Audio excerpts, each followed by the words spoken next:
Anda pasti semua sudah terinform bahwa efek tekanan yang dipakai pemerintah komunis Tiongkok yang bernama Common Prosperity kepada pengusaha Tiongkok aliran kapitalis yang dimiskinkan atau diambil alih sebagian besar saham mereka dan kepemilikan mereka untuk didistribusikan ke rakyat yang kesenjangan kemiskinannya semakin tajam, membuat banyak pengusaha Tiongkok dan Hong Kong hijrah keluar Tiongkok. Kemudian akan menyerangnya Tiongkok ke Taiwan, membuat data center dunia seperti Facebook, Amazon, Netflix, dan lain sebagainya yang berada di Taiwan akan ditarik semua keluar Taiwan. Di sisi lain, di dunia semakin banjir uang karena banyak negara cetak duit seperti Tiongkok, Jerman, Inggris, Jepang, dan tak ketinggalan terbesar dan terbanyak dalam 20 bulan terakhir adalah Amerika. Yang kasihan Indonesia, di mana pemahaman kuantitatif easingnya itu bukan printing money, tetapi dilonggarkan kredit banknya. Kasihan deh mikirnya kayak gitu. Jadi kurang deh uangnya, jadi ngutang aja. Dan efek banjirnya tadi, uang dari banyak negara nggak seujung kuku datang ke Indonesia dengan murah, karena semuanya yang mencetak duit aliansi politik luar negerinya adalah ke barat, nggak ke negeri tirai bambu orientasinya, versi negara tetangga yang memuja negara oriental. Maka banyak sekali yang melakukan pekerjaan pivoting bisnisnya ke safe haven country. Siapa safe haven country tersebut? Siapa lagi kalau bukan Singapura? Kapitalis Tiongkok, Hong Kong, dan Taiwan pindah besar-besaran ke Singapura saat ini.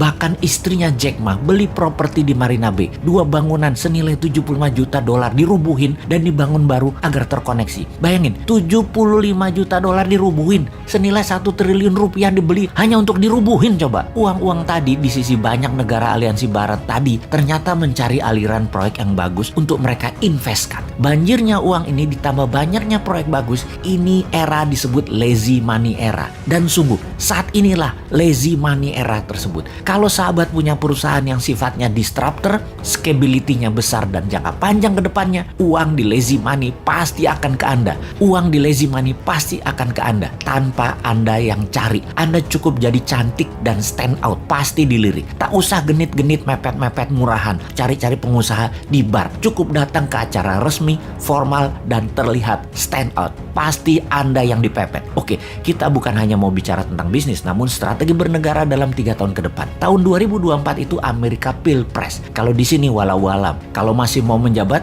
bisa di amendement itu undang-undang, ya bisa ditambah 3 tahun. Ya bisa juga, atau 3 kali masa jabatan Pilpres dengan calon tunggal yang incumbent saat ini. Ya bisa juga, atur Jongana punya proyek itu. Amerika tetap Pilpres. Trump dan Partai Republik tetap ngotot, dan Demokrat semuanya lucunya kemungkinan besar adalah calonnya wanita semua. Dari Demokrat, Nancy Pelosi, Hillary Clinton, Kamala Harris, Nikki Haley. Dan agar selalu sontoloyo seperti analisa ngawur beberapa tahun yang lalu, Trump mau menjadikan Ivanka. Maka jangan-jangan dari sisi Republik yang dicalonkan adalah Ivanka Trump, jadi cewek ketemu cewek. Dan cewek-cewek inilah akan rebutan jabatan presiden di tahun 2024 di Amerika. Pasti seru. Di Tiongkok, ketika bulan lalu Xi Jinping banyak ganti petinggi angkatan darat, jangan-jangan ada gerakan anti Xi Jinping. Ditambah para kapitalis Tiongkok yang gerah dengan Common Prosperity-nya mulai bergerak, membuat ekonomi Tiongkok resesi karena pemerintah Tiongkok, pemerintah komunis Tiongkok harus membail out Evergrande. Apapun itu, kok kita melihat peluang yang banyak ya?